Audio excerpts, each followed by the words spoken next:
1, 2, 1, 2, 1, 2. Nous êtes bien sur la chaîne de Tourneau Racing, hein, c'est marqué dessus, TOURNOS. Racing, c'est pas mon prénom, par contre Tourneau, c'est mon nom. Alors, aujourd'hui, on va s'intéresser au banc de side. Qu'est-ce que c'est le banc de side? Ça sert à quoi? On va voir tout ça. Après le jingle!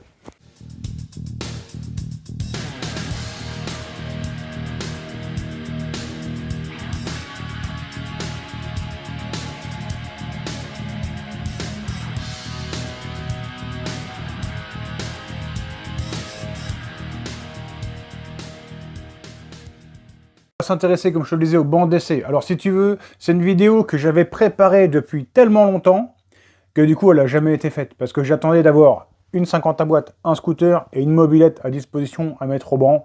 Tout simplement, je me suis rendu compte que ce critère n'était tout simplement pas possible à avoir en même temps. Tout ça, pourquoi? Parce qu'en fait, on n'a pas les mêmes attentes sur les trois motorisations différentes et pas les mêmes techniques de passage au banc. Alors, le banc d'essai, déjà, qu'est-ce que c'est? C'est pas un outil de mesure. On pourrait croire que c'est un outil de mesure, on va te dire que ça sert à mesurer la puissance. C'est vrai sans être vrai. Hein. Tout ça pourquoi? Parce que les bancs, déjà tu l'as déjà remarqué, ils ne donnent pas tous la même puissance, etc. Pourquoi? Parce qu'on ne prend pas tous la puissance au même endroit. Il y en a qui vont la prendre ce qu'on appelle à la roue, il y en a au vilebrequin, il y en a qui vont le prendre à l'embrayage, il y en a qui prennent au rouleau. Donc c'est des facteurs différents. Le banc, c'est avant tout un outil de comparaison. En fait, ça va nous servir à comparer notre travail. Hein. On monte une configuration A, on la modifie en configuration B, alors ça peut être n'importe quoi. Tout simplement, on va changer le carburateur, donc on teste avant-après. La courbe a progressé, oui ou non? Si elle a progressé, on va dans le bon sens. Après, on peut continuer à bosser sur autre chose. Voilà, c'est ça qu'il faut retenir. C'est pas vraiment la puissance. La puissance, c'est intéressant. Admettons, depuis le temps que vous êtes sur ma chaîne, vous commencez à savoir que ici, on va dire un moteur à 12 chevaux, c'est dans le moyen, mais vu la petite configuration qui est dessus, c'est pas mal. A contrario, si on prend un moteur à 40 chevaux sur mon banc dans un moteur de scooter, on sait que c'est un truc qui marche. Voilà, c'est ça qu'il faut retenir. Le reste, à la limite, c'est du flanc. Hein, que Pierre-Paul Jacques sorte 50 chevaux et que l'autre en sorte 22, c'est pas très grave. Même si tous les deux, ils ont un 100 roost, hein, je veux dire, le moteur du diable à 5,5 kg, 5500 €. On s'en fout qu'ils sortent 44 chez l'un et 17 chez l'autre. C'est pas ça qu'il faut voir. Ce qu'il faut voir, c'est la progression. Le corps est planté, comment ça se passe mécaniquement? Ici, tu vois, moi j'ai un banc, ce qu'on appelle en châssis. Hein, c'est que ici, tu as un rouleau en acier. Hein, la roue va nous faire tourner le rouleau en acier. Alors, ce rouleau, comme moi, c'est en châssis. Ça pourrait être dans le sol. Encore une fois, il y a plusieurs solutions. Alors tout simplement, hein, ça va nous calculer l'accélération du rouleau, ça va passer dans les fils, et hop, ça se retrouve derrière moi dans l'ordinateur, et à l'ordinateur, on a une courbe. Alors la courbe, qu'est-ce qu'elle nous explique? Ça, encore une fois, tu vois, c'est assez simple, je vais t'expliquer tout de suite. Alors une courbe, généralement, tu vois, ça se traduit par quoi? C'est en bas, et ça monte, et ça redescend. Donc qu'est-ce que ça veut dire, ça? C'est assez simple à comprendre. Tout simplement, si tu montes sur une moto, dans une voiture, quoi que ce soit, tu te mets, on va dire, allez, en 3e vitesse sur une bagnole, tu es bien assis dans ton siège, tu es à 2000 tours au compte-tour. Et là, tu accélères à fond. Et là, bon, le truc, ça se met à tracter.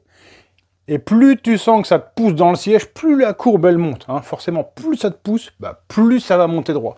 En fait, c'est ça que ça nous dessine à l'écran. Pour t'imager, ici, on pourrait dire qu'on a 2000 tours, et plus on accélère, tu vois, on prend les tours, et la puissance, elle monte, elle monte, elle monte, elle monte, elle monte, elle monte. Ici, tu viens choper le rupteur, et ça se redescend. Forcément, ça se recasse la gueule, le moteur, il est à fond, tout simplement. Alors donc ça, c'est une courbe qui est faite en puissance, hein, ici, par rapport au tour minute. Hein, c'est ce qu'on retrouve le plus souvent. Je te mets ici un petit exemple.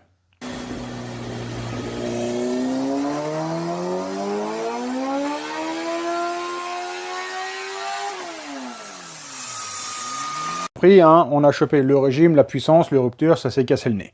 Après, il y a une seconde mesure qui est possible. C'est tout simplement comme si tu étais sur la route. Donc là, je vais te montrer un exemple. On part en première, deuxième, troisième, quatrième, cinquième, sixième. Radac, et ça coupe. Donc là, la courbe, si tu as bien compris, on va partir première. Ça va faire, dès qu'on va mettre à 2, ça va tomber. 3, tac, tac, tac. Ça va faire comme ça, des créneaux, hein, tout simplement parce qu'on va choper de la puissance et ça va faire des trous à chaque rapport.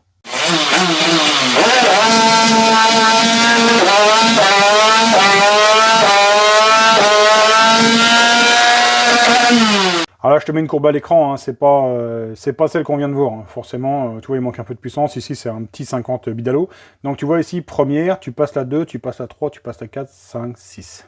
Tu vois. Là, ce genre de courbe-là, on travaille très rarement là-dessus. Ça n'intéresse pas grand monde, tout simplement. Ceux qui font du banc, etc., les motoristes ne travaillent pas là-dessus. Ce qu'ils cherchent avant tout, c'est à travailler sur la courbe qui est comme derrière moi, tu l'as compris, l'espèce de montagne, à la gonfler un peu devant, la gonfler derrière, choper de la puissance, l'arrondir, bref, bosser sur la courbe moteur. Ça, c'est vraiment la courbe du moteur. Alors, tu l'as compris certainement, tu as aussi après ce qu'on appelle les variations libres ou variations calées en scooter. Qu'est-ce que c'est que ça? Un scooter ou une mobilette, hein, on cherche à avoir un régime constant. On a un variateur. Hein. Les vitesses, ça nous fait, tu l'as vu, des créneaux, tac, tac, tac, tac, tac. Et le scooter, c'est ce qu'on appelle une variation automatique. On embraye, et après, normalement, le régime est tout plat. Hein, c'est ce qu'on a vu hier, hein, si tu étais là avec moi sur la courbe du scooter.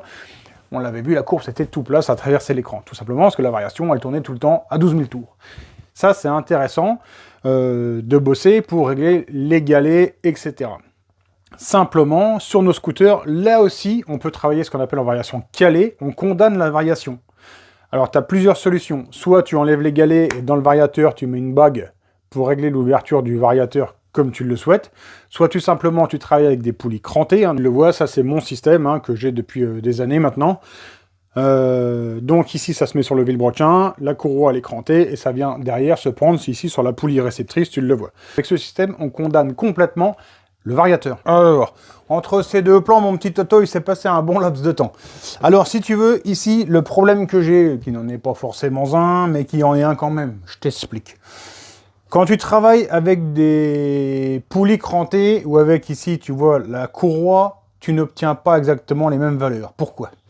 Tout simplement parce que ici, cette courroie-là, elle n'est pas crantée. Donc, elle a un coefficient d'adhérence, on va dire.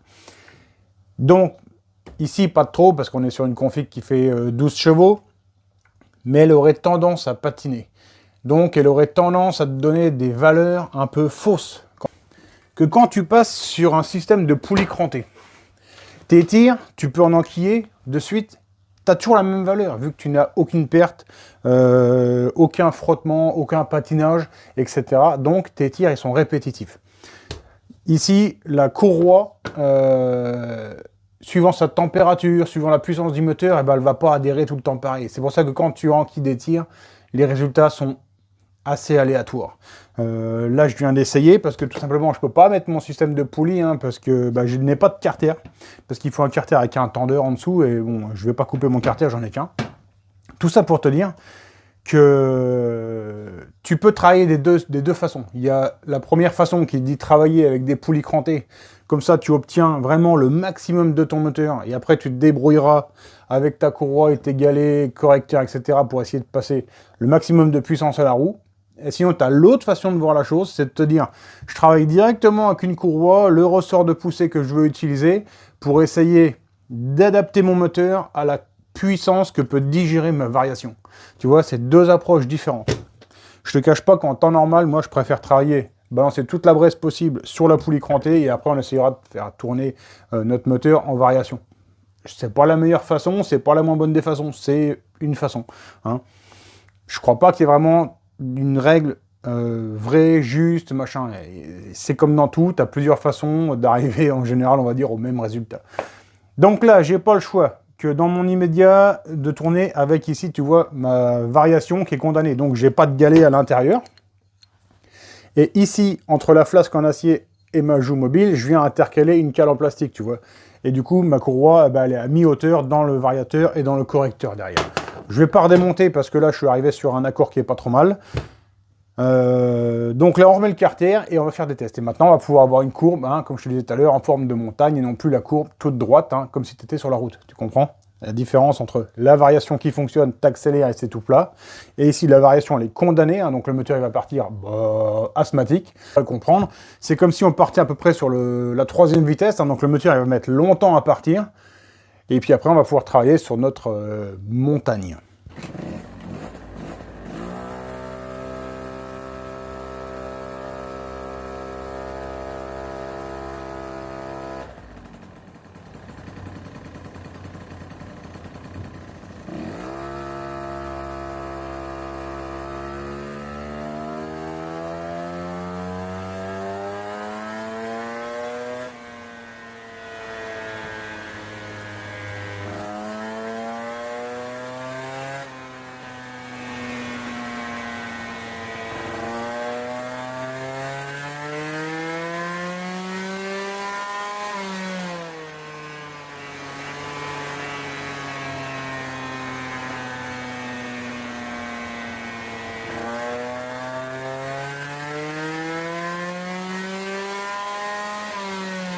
Tu le vois, hein, ça c'est mes... J'ai fait plusieurs courbes, là j'ai gardé les 2 meilleures, c'est les 2 dernières. Alors ce qu'on voit, c'est que le moteur, il est malgré tout assez stable. Les 2 courbes sont vraiment proches. Alors tout simplement, là je vais essayer de changer un paramètre et je vais refaire un nouvel essai.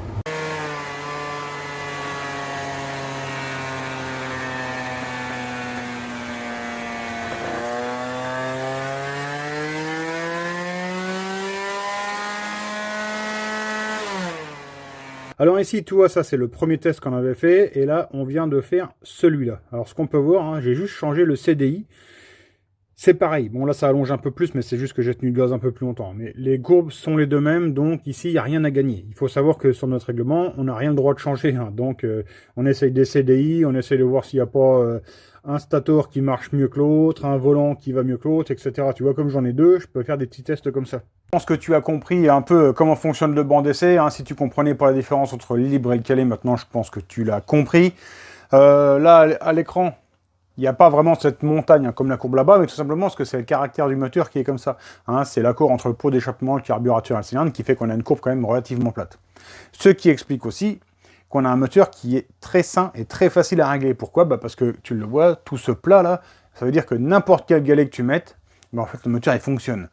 Alors je te cache pas que j'ai essayé 2 stators, 2 volants, 2 CDI, 2 bougies, ça ne change rien. Vraiment, les pièces sont sur des tests répétitifs. Pourtant, c'est pas exactement les mêmes références, hein, suivant les années, etc. Tu vois, tu as des petites différences. Et là, quand j'essaie les pièces, elles marchent toutes pareil. Donc c'est quand même bien aussi parce que la formule, du coup, c'est l'équilibre. Hein. Tu n'as pas un mec qui va arriver, puis coup de bol, il est tombé sur le bon stator ou le bon machin, et puis lui, bah, tout de suite, il prend un demi-cheval par rapport à toi. Non, là, visiblement, les pièces, tout fonctionne à peu près pareil, quoi. Ah, si ce n'est pas déjà fait, hein, je t'invite à t'abonner à la chaîne. Hein, tu mets la petite cloche de notification si tu veux pas rater de vidéo. Nous sommes maintenant 78 000, hein, ça ne fait que monter. Donc, grand merci à tous d'être là de plus en plus nombreux. Ah, j'en profite aussi pour rappeler que pour moi, les expéditions, c'est plié, je ne peux plus rien envoyer. Alors si tu veux ne pas louper les trucs, tu peux les commander, ils seront préparés, puis les expéditions partiront quand on pourra expédier, hein, je pense d'ici 3 semaines, 1 mois. J'en suis désolé. Je vous remercie tous de m'avoir suivi, je vous souhaite de passer une bonne soirée, on se retrouve bientôt pour une prochaine vidéo. Ciao, bye!